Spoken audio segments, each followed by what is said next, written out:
2004년 여름의 히로시마. 도시는 사람들의 일상을 싣고 시간 속으로 움직인다. 평화로운 걸음걸이로 도심 한가운데를 횡단하는 사람들. 그들 중 누구도 지금 이 순간의 평화를 의심하지 않는다. 수십 년 전 참혹했던 죽음의 흔적은 원폭 기념관이나 평화공원 안 전시실 안에 갇혀 있고, 무심한 세월, 무심한 사람들의 시선은 눈앞의 생활만을 바라볼 뿐이다.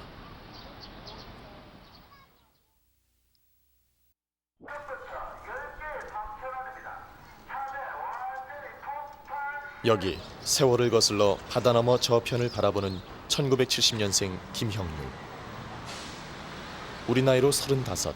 그가 바라보는 것은 과연 어딜까?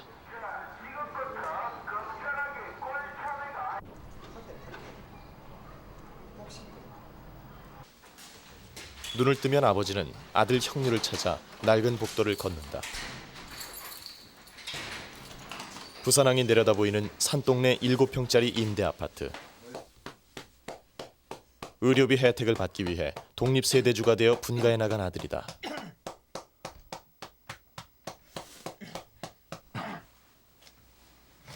한 번 시작하면 수십 분간 멈추지 않는 기침.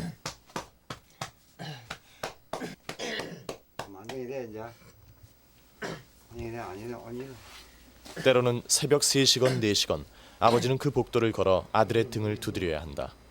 숨이 끊어질 듯한 기침과 폐에 고여드는 가래 탓이다.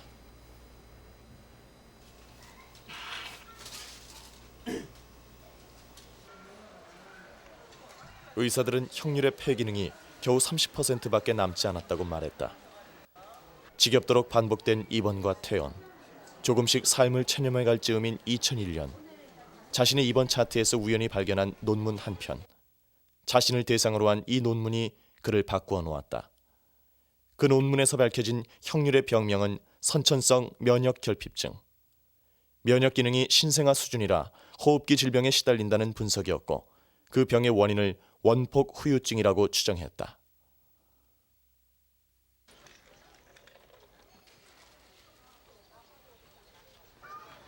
바로 거기엔 1945년 일본 히로시마에 원자폭탄이 떨어졌을 때 아버지와 언니를 잃고 어머니와 여동생과 살아남았던 6살 소녀 형률의 어머니가 있었다. 하지만 눈에 드러나는 외상은 없는 형률의 어머니. 형률을 제외한 다른 형제들 역시 아무런 이상이 없었다. 함께 세상에 나온 일란성 쌍둥이 동생이 살았다면 6남매였을 것이다. 아들이 하나 그래가 있으니까 항상 마음은 한쪽은 장투고 있어. 아이고. 큰 소리도 못 치고. 예, 못 치고. 말만 하면 몰라. 응. 말만 하면 온다. 말만 하면.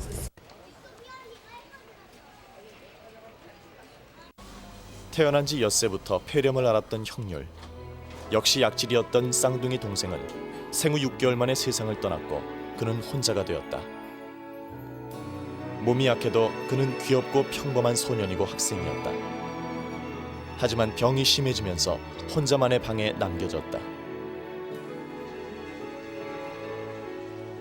자신이 원폭 후유증으로 인한 환우 2세임을 자각했을 때, 그 고통을 세상에 알리고자 인터넷 카페를 만들었을 때, 집안에서 인터넷을 통해서만 세상의 창을 내다보는 하루 24시간. 예, 안녕하십니까. 예. 그나마의 일상을 위해서 하루에도 여러 번 예. 한 움큼씩의 약을 삼켜야 할 때도 그는 혼자다.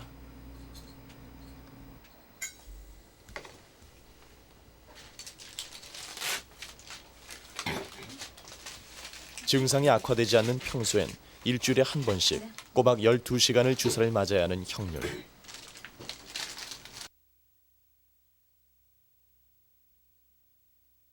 건강한 이는 서너 시간이면 다 맞는 주사다.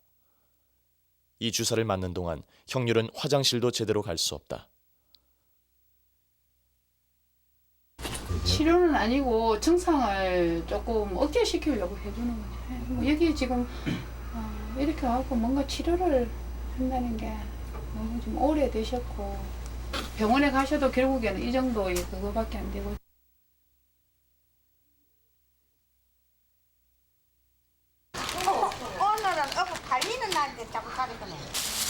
내가 한 이틀 한 5일 안에 나는데. 아픈 아들 때문에 좌판 옷장사를 계속하는 형률의 어머니.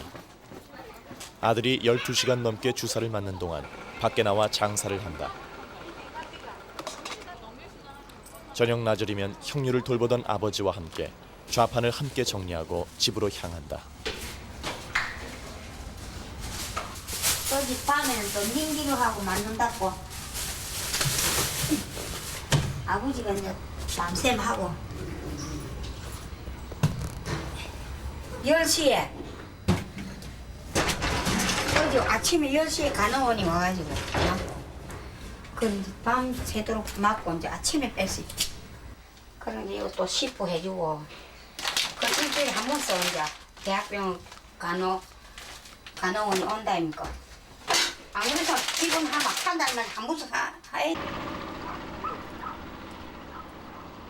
경상남도 합천.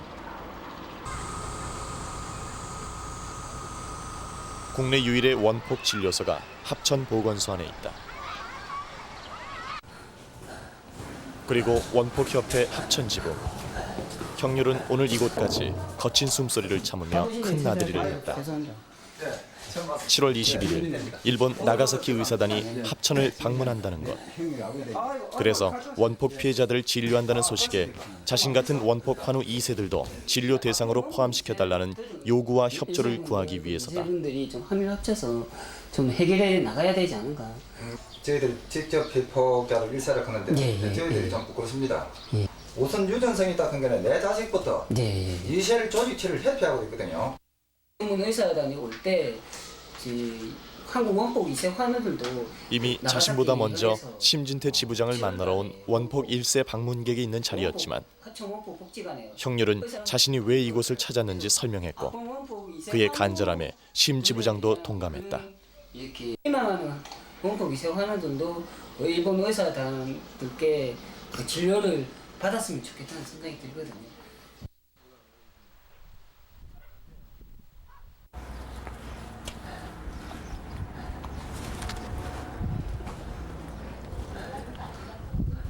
형률은 자신이 환우회를 조직하고 난 다음 자신처럼 원폭으로 인한 병을 앓고 있다고 스스로 밝힌 환우회 2세. 유일한 다른 회원 정식의 집으로 갔다. 정상적으로 좋은 것도 아니고 계속 좀 아픈데 계속 아프지. 약은 계속 드시고요. 약은 신약을 좀 독한 약을 먹으니까. 예.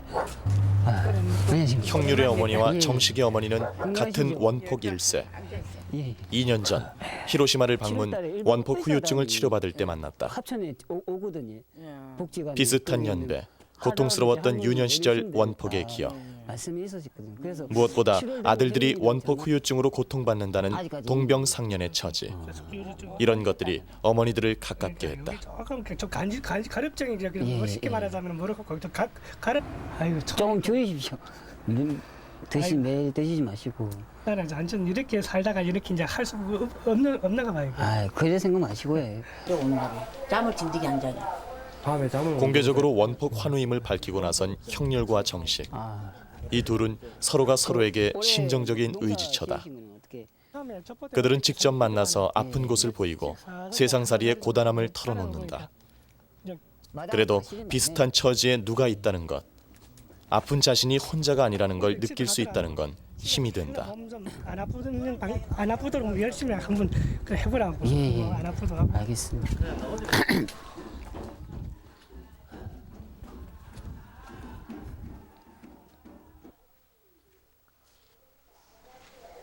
나 좀 너무 축축해서 좀 꼬들꼬들하는 거. 형률의 방문으로 정식 역시 일본 나가사키 의사단의 합천 방문 소식에 조금 기대가 되는 듯하다.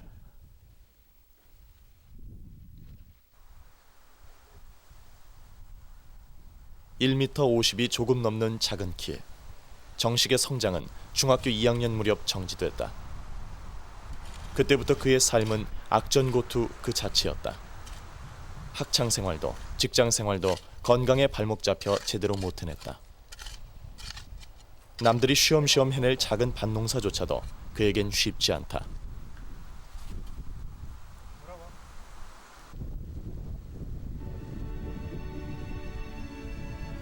어젯밤에도 시집간 정식의 누이는 아픈 조카를 걱정하며 혹시 오빠처럼 원폭 탓일까 한숨을 내쉬었다.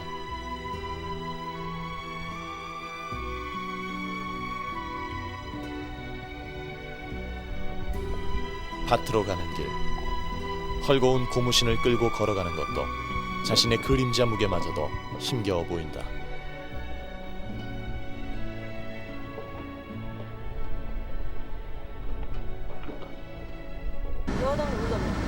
고모가 착해줘야 지금 작대기 지금 그래 섰는데 착지를 못 주고.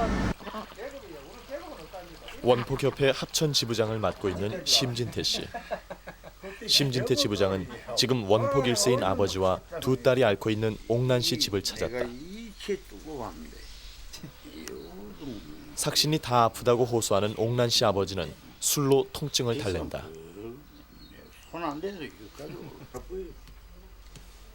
정신이 들면하며 하는 옥난 씨 자매는 집안에 붙박혀 세월을 보낸다. 1942년생 히로시마로 강제징용된 아버지로 인해 만 3살 때 원폭 투하를 겪은 원폭 1세인 심진태 지부장. 그에겐 원폭 1세나 2세의 고통이 그저 남의 일로만 느껴지지 않는다.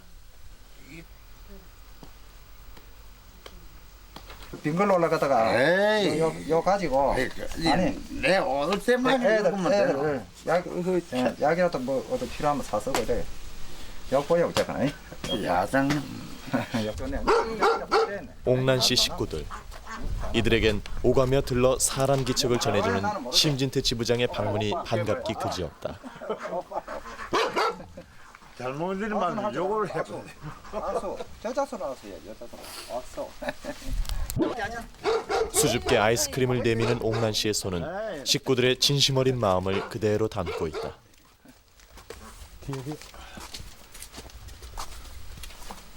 네, 안녕하세요.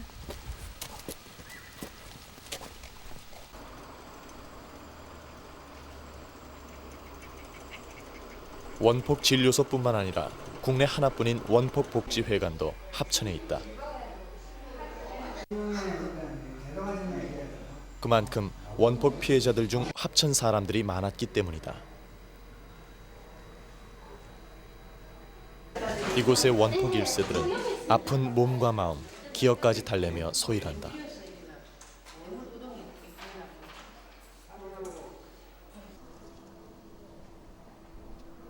원폭 피해자 중 합천 사람들이 많은 이유는 무엇일까?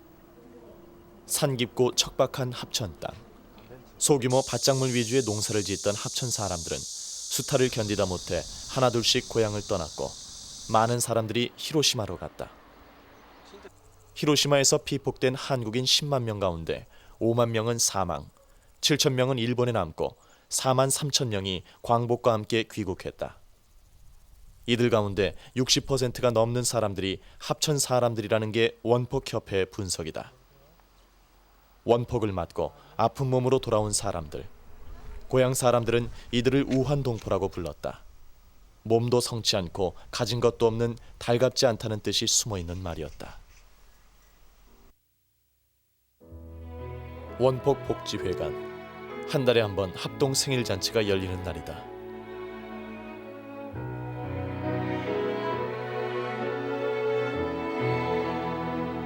아무리 삶이 고통스럽다 해도 살아있는 사람들은 일상이 가져다주는 자잘한 행복을 확인하고 누리려 한다.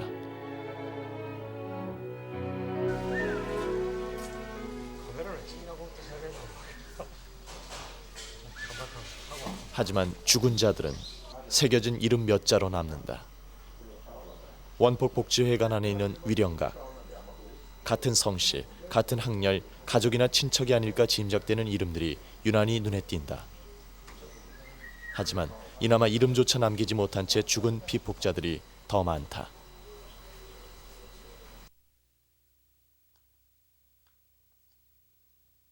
여기에 그 자리에서 세상을 떠나신 분들, 피폭 당시에 바로 세상 비는 분들은 위패가 잘 나가고 모시죠. 몇 분만 모셔져 있습니다. 그러니까 그분들은 집이 소위 그 우리말로 좀 망했기 때문에, 피폭에 대해서 완전히 망했기 때문에 아예 그 후손들이 없고 해가지고 여기에 등재조차 못하고 있거든요. 사실상 보면 연도비를 주고 있습니다만 해도 1946년 8월 6일 그러면 몇 분밖에 없습니다. 나오면서 이제 자기 남편 유고를 형률 역시 모시고 합천의 그늘에서 딸도 벗어나지 있고, 못한다. 히로시마에서 고향 합천으로 돌아온 그의 어머니와 외할머니는 외조부의 유고를 고향 땅에 모셨다. 그리고 어머니는 역시 합천 사람인 아버지를 만나 혼인했고 형률 형제들을 낳았다.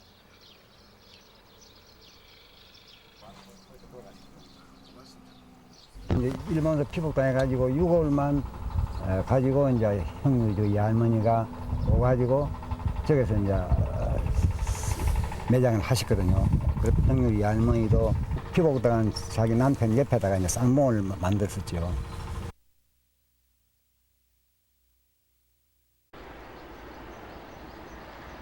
논이 거의 없는 산지 합천. 이곳 사람들은 일제 가혹한 쌀수탈 정책을 견뎌내기 힘들었다. 또 항일운동이 드셌던 저항의 땅. 합천 사람들은 히로시마 감옥에 수감됐고 역설적으로 그들을 통해 히로시마란 도시가 알려졌다.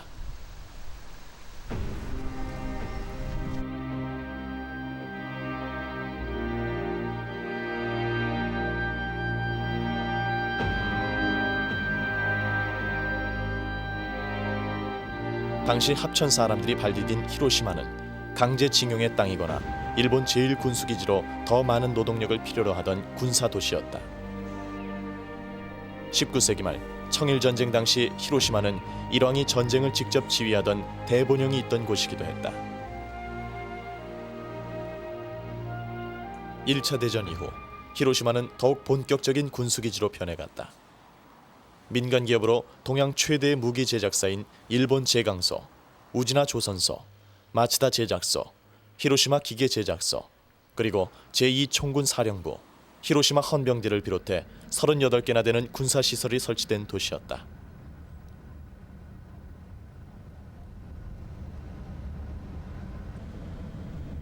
지금의 사람들에게도 일본의 대표적인 브랜드로 유명한 미츠비시 중공업 역시 주요 군수공장이었다. 특히 미츠비시 같은 군수공장 곳곳엔 강제징용으로 끌려온 한국인들의 눈물과 한숨이 뜨거운 쇳물 속에 녹아내렸다.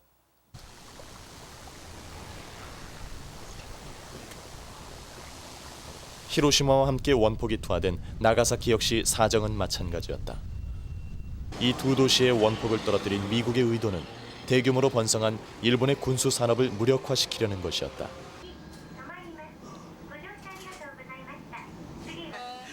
제1한국인 사학자 리실근 교수는 이 배경을 지적한다.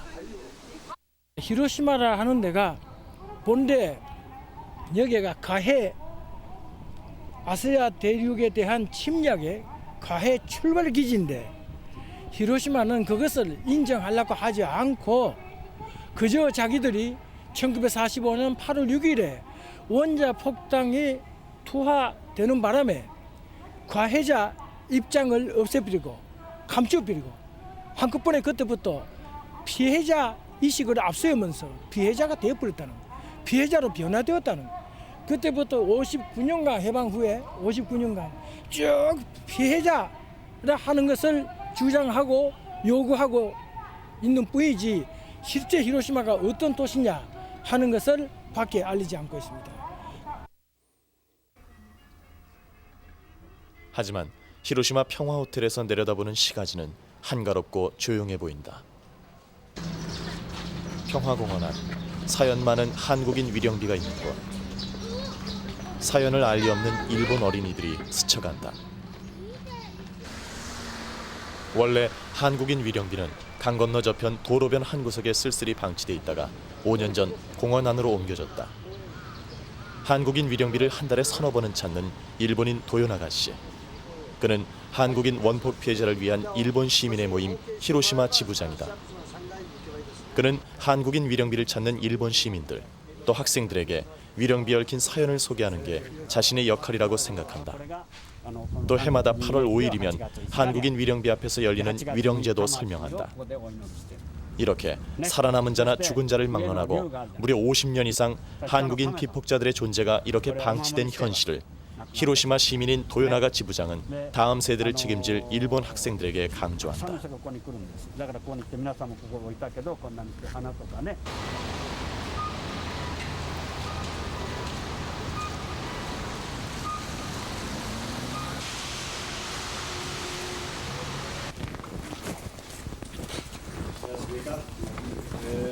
여생을 병고에 시달려온 원폭 1세들.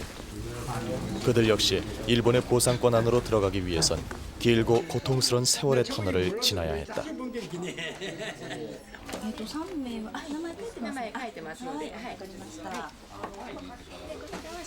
아픈 몸을 이끌고 직접 일본에 와서 본인임을 확인받아야 하는 한국인 피폭자들의 현실. 더 심하게 아파 그마저 포기하는 이들보다는 나은 처지다. 할머니 서울 신청해놓고 돌아간 양반이 많아요. 한 달 전에도 돌아간 분 있고 2달 전에도 이거 수첩 신청해놓고 돌아간 분들도 많다고요. 약간의 수당과 일본에서 치료받을 수 있는 허가증, 원폭 수첩을 받기까지 그들의 고통은 말보다 힘겨운 걸음걸이에서 더욱 적나라하게 드러난다.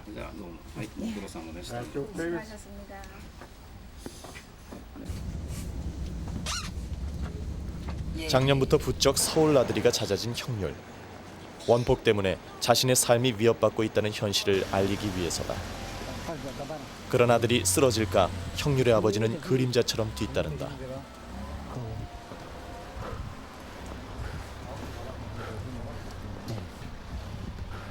천천히 그래.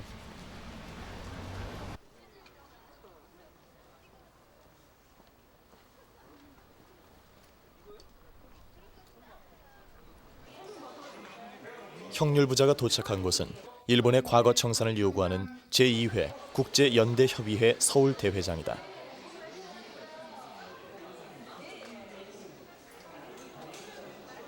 한국과 북한, 중국, 대만, 미국과 필리핀, 일본을 포함해 7개 나라 94명이 초대받은 자리. 여기에선 과거와 현재, 미래, 동아시아의 평화를 향한 대일 과거사 운동이 전체 주제였다. 북한 측 대표까지 참가한 기자회견장은 취재 열기가 뜨거웠다.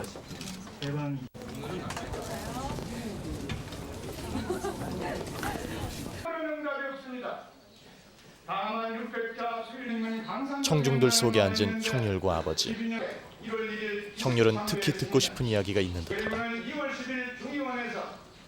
협상을 요구하고 있는데 그러면 도대체 일본군에 입대하여 일본 후 히로시마에서 간부 후보상 훈련 중 45년 8월 6일 인류 최초의 원자 폭탄의 폭신 2km 지점에서 피폭 부사 일생으로 살아남은 사람입니다. 한상위 연사는 원폭 피해자 1세 곽귀훈 선생이었다. 비록 본회의 의제로는 채택되지 않았지만 원폭 피해자 문제를 증언하기 위해 초청된 유일한 연사였다. 곽귀훈 선생은 강제 연행과 피폭, 고통 속에 방치돼 삼중고에 시달리던 한국인 원폭 피해자들의 역사를 증언했다.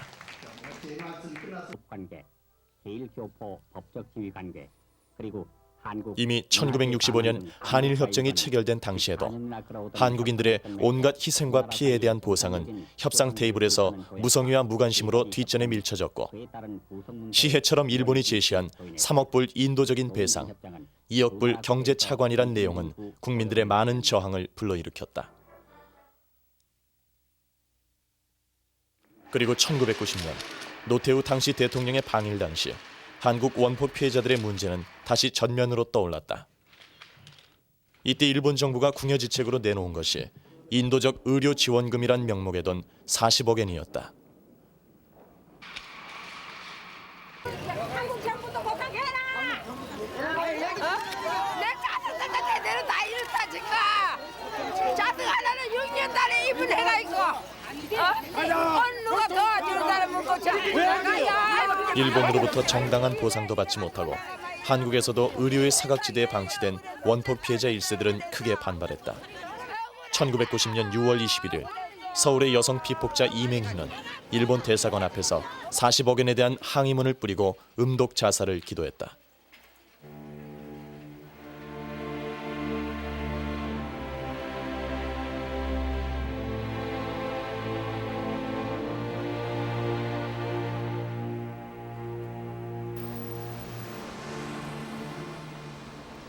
(1970년) 밀항까지 감행하며 7년간의 긴 재판을 통해 적어도 일본인 피해자만큼의 보상을 요구했던 손진도.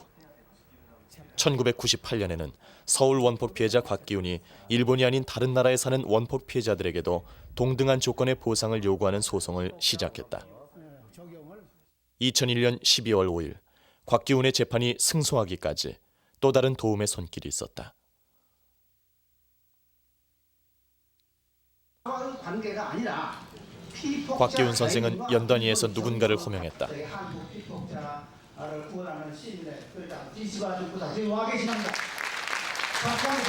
한국인 원폭 피해자를 위한 시민의 모임을 이끄는 이치바 준코 회장이었다. 1956년 일본 히로시마에서 태어나 현재 오사카 외국어 대학에서 한국어를 강의하는 이치바 준코 회장. 그는 우리나라 원폭 피해자들을 다룬 책 한국의 히로시마를 썼다. 형률은 이 책을 통해 합천 출신 원폭 2세 환우가 된 자신의 처지를 새롭게 인식했다. 이제까지 1세 문제조차 해결이 되지 못했기 때문에 2세 문제까지 우리 힘이 모자라서 여력이 없었기 때문에 그동안 아무것도 할 수 없었는데 김현율 씨가 정말 목숨을 걸어서 호소하시는 문제를 우리 일본에서도 어떻게 할 수 있는지, 뭐가 할 수 있는지, 어떻게 도와드릴 수 있는지 그런 것을 열심히 생각하고 싶습니다.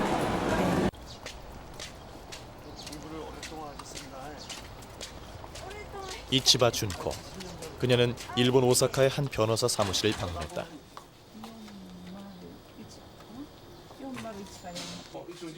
일본에 강제 연행된 한국인들, 미츠비시 중공업에 끌려갔다 피폭된 사람들이 일본 정부와 미츠비시를 상대로 낸 미불임금 지급과 손해배상 소송을 돕는 변호사 회의에 시민대표로 참석하기 위해서다. 소송만 벌써 9년째. 이치바 준코 회장은 뜻을 함께하는 일본의 시민단체, 일본인 변호사들과 힘을 합쳐 이 재판에도 지원을 아끼지 않고 있다. 이런 활동을 30년 가까이 한 이치바 준코 회장은 한국의 원폭 2세와 북한의 원폭 피해자를 도울 계획도 하고 있다.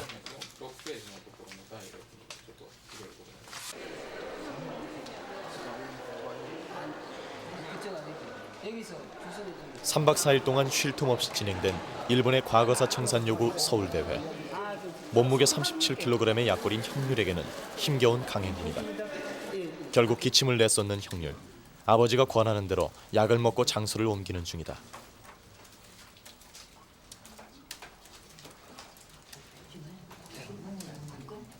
사실 이번 서울 방문 기간 형률은 또 하나 중요한 일이 있다. 자신과 같은 원폭 2세 환우들에게 관심을 기울이는 시민단체 모임인 원폭 2세 환우 문제 해결을 위한 공동대책위원회 참석이 그것이다. 인권운동 사랑방, 건강세상 네트워크, 한국교회여성연합회, 그리고 민주사회를 위한 변호사 모임. 이번 모임엔 방한 중인 이치바 준코 회장도 참석했다. 공직 차원에서 일단 그런 어떤 기준 이런 것들이 다 일세가 기본이니까 이들이 한자리에 모여 한 목소리로 뜻을 모으는 건 건강치 못한 원폭 2세들. 그들이 과연 어떤 상태인지 국가에서 한 번이나마 제대로 실태조사를 해달라는 것이다.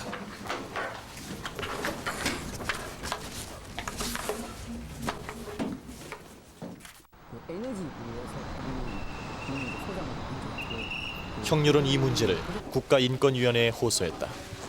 많은 원폭 2세 환우들의 기본적 인권 그리고 생존권이 걸린 문제라고 생각했기 때문이다.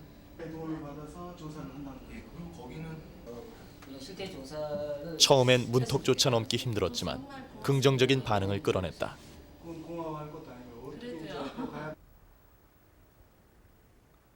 하지만 관계당국인 보건복지부는 단 2사람의 회원이 있는 원폭 2세 환우회가 성립할 수 있느냐고 반문했다. 그렇다면 일본의 경우는 어떤가?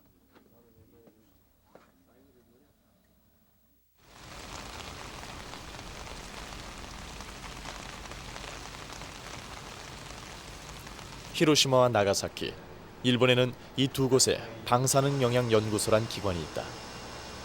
미국과 일본 두 나라가 함께 출자해 설립 관리하고 있는 이곳에선 지금 일본인 원폭 2세들에게 유전적인 영향을 추적하는 건강 영향 실태 조사가 행해지고 있다. 조사 대상자는 10,000명. 2000년부터 시작된 이 조사의 결과는 2007년 이후 나올 예정이다. 방사능 영향 연구소의 수석 연구원인 스즈키 씨는 이에 관해 이렇게 말한다. 被爆2世の健康調査というものを開始しています。これは約1万人の被爆2世の方たちを広島と長崎の研究所に来ていただきまして、一定の方式で臨床検査、それから眼科の調査、こういうようなものを行っております。この結果が出てくるのは2006年に調査が第1回目の調査が終了しまして、その結果がまとまるのは2007年から8年にかけてなるかと思いますが。 그동안 원폭의 영향이 유전된다는 증거가 없다. 이런 공식적인 반응으로만 일관했던 일본 당국의 태도 변화다. 이를 두고 일본인 원폭 2세들의 관심도 높다. 일본 피폭 2세 단체 연락협의회 회장인 히라노 씨는 2세들의 관심을 이렇게 설명하고 있다. そこで、多くの被爆2世を調査をして、その結果、被爆の影響があると認められれば援護の対象にするということを、厚生省は明言をしています。そこで私たちはその結果を待って、被爆2世の援護を進めていきたいという考えを持っています。 우리 사회에서도 80년대 얼마 동안이나마 원폭 2세들에 관한 관심이 잠깐 높아졌던 적이 있었다. 선천적인 질병으로 고통받는 원폭 2세들의 현실, 또 1세와 2세의 적나라한 풍경을 그대로 드러낸 이 책들은 각각 1986년과 1989년 출간됐고 일본에도 번역돼 소개됐다.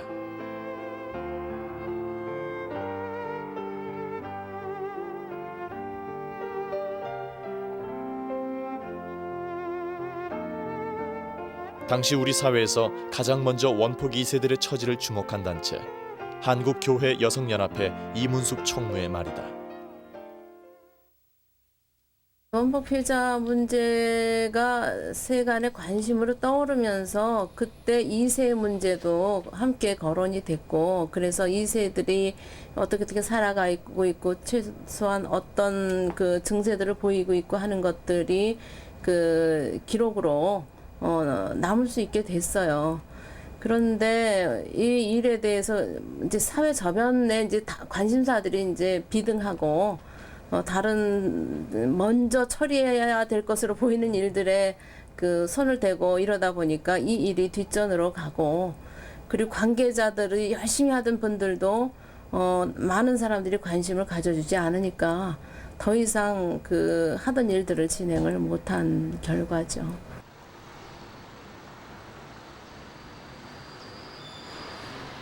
그때 2세 운동이 활발했던 곳 중 하나가 바로 평택이다. 평택의 원폭 1세들은 1974년 기호지부에 간판을 걸었고 이를 근거로 지역에 사는 2세들도 자주 모였다. 이들은 해방된 조국에서도 여전히 식민지 지배 당시에 멍해를 지고 가야 하는 현실이 때로는 억울하고 부담스럽다고 말한다. 이곳의 1세들은 지금 강제징용으로 입은 피해보상 청구 재판을 9년째 진행 중이기도 하다.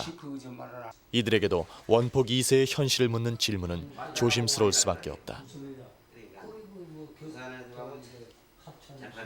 원자탄 영향이랄까 이제 확실한 건 모르는데, 우리도 전문가들이 이제 대부분 얘기하면 그 원자탄의 영향을 받아서 그렇다는 얘기가 있는데, 대부분 아마 그 자손들 나가지고 나부턴도 지금 3남매를 잃고 3남매를 키웠지만은 대부분은 그 영향을 받아서는 많이 실패를 한 거예요. 애들도.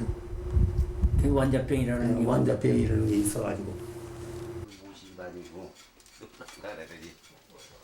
그래도 70년대부터 80년대까지 한동안이나마 세브란스 병원이나 경희의료원 이런 민간 의료기관에서 아픈 2세들을 무료 진료를 해주기도 했지만 그나마 흐지부지 관심권 밖으로 밀려났고 여기에 모인 이들은 심정적인 위안을 주고받는 친목단체로 겨우 명맥을 유지하고 있다.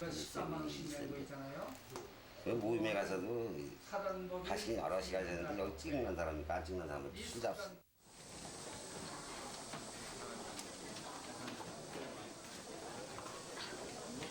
드디어 7월 21일 합천. 한국의 원폭 피해자들을 위한 일본 나가사키현 의사단이 방문했다. 일본 정부 차원의 공식적인 첫 방문. 히로시마의 원자폭탄이 투하된 지 59년 만의 관심이다.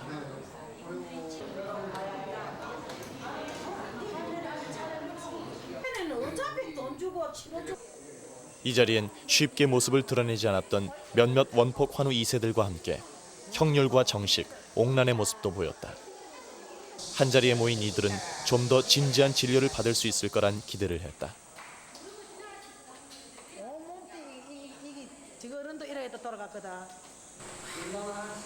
적어도 어디가 왜 아픈지 그 까닭이라도 알 수 있을까 나가사키현 의사단의 진료를 고대하던 이들이 마주친 것은 닫힌 문, 냉담한 거절이었다. 나가사키 의사단은 아픈 2세들의 진료 요청을 관례가 없다는 말로 거절했다. 진료가 아닌 이들의 요구를 듣는 면담조차 참관자 없이 비공개로 진행됐고 2세 진료는 고려 대상이 아니라는 말에 문 밖의 사람들은 분노했다. 전심한테 또 사람 다 이쁘고 정신만 남아있는 저 묵고 사고를 책임을 져야 일본도 책임을 져야 안 됩니까? 네, 맞습니다. 지가하고 지가는 어째가 나는 우리 사람 다섯 다 안 죽었습니까? 그래서 이제라도 보상을 내라고 살도록 만들어줘야지. 남편을 비롯해 시부모와 시누이, 시집 식구 5을 원폭 후유증으로 잃은 이 할머니는 2세인 자신의 2 아들 그리고 3세인 친손자와 외손자도 건강치 않아 걱정이 태산이다. 게다가 왜 자식을 낳았느냐는 딸의 원망에 골병이 든다고 하소연했다.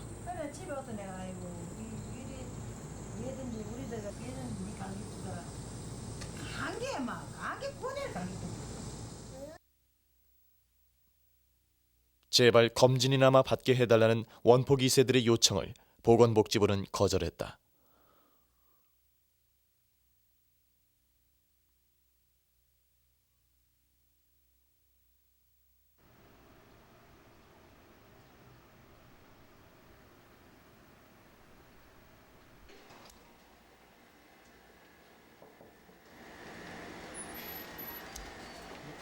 일본 오사카대 의학부의 노무라 타이세이 교수.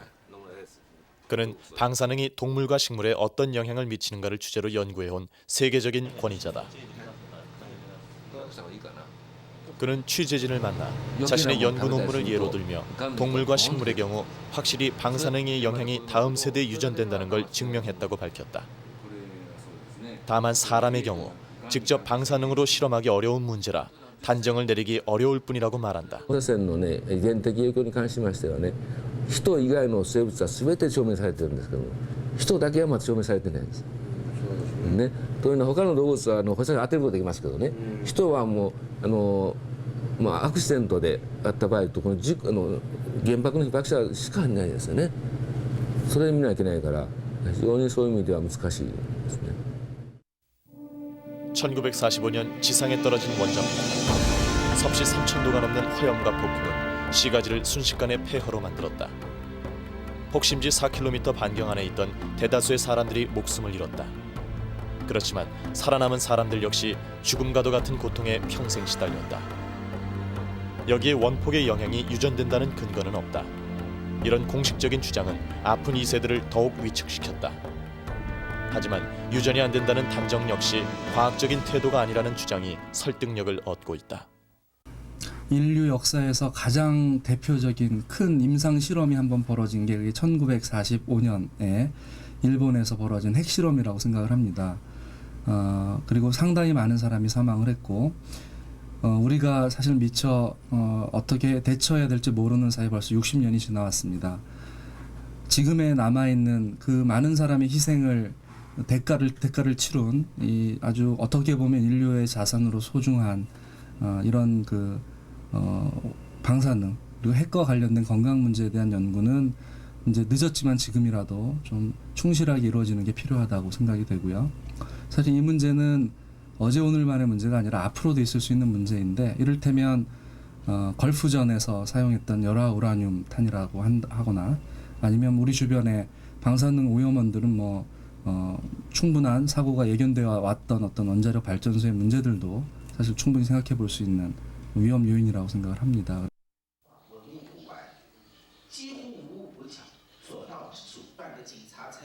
일본의 과거 청산을 요구하는 국제연대협의회 서울 대회장. 많은 의제들이 다루어졌지만 유전의 가능성과 현재의 고통에 시달리는 원폭 2세의 문제는 관심 밖이었다. 대회 기간 내내 분주하게 사람들을 만나 웃고 인사했던 형률 역시 아웃사이더였다. 형률은 폐막식 날 마지막 순간에야 일본인 원폭 2세 환호와 함께 힘겹게 단상 위로 올라갔다.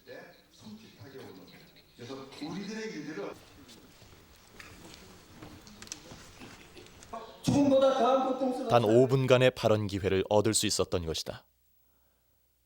일본 제국주의 침략 전쟁에 의해 지금 이 시간까지도 그 광기의 역사가 한국 원폭 2세 환우들의 몸과 마음을 관통하고 있는 현실에 인식해야 한다고 생각합니다. 일본 정부와 일본 사회의 전후 60주년에 대한 올바른 역사적 자리매김을 위해서 한국의 히로시마 합천에 대한 기억을 다시 해야 할 것입니다. 그는 자신의 몸에서 아직도 떠나지 않고 있는 식민지의 멍에 원폭으로 인한 자신의 고통을 호소했다. 하지만 그가 단상 위에 오르기까지 걸린 세월 59년에 비해 그에게 허락된 시간 5분은 너무 짧았다. 어쩌면 그것이 원폭 1세나 2세가 처한 현주소일지도 몰랐다.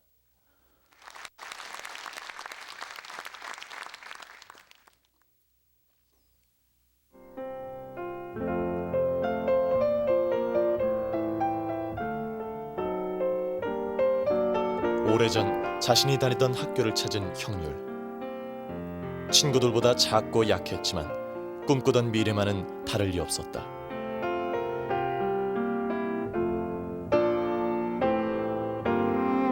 약한 폐로 남아 형률은 힘껏 홀씨를 불어본다.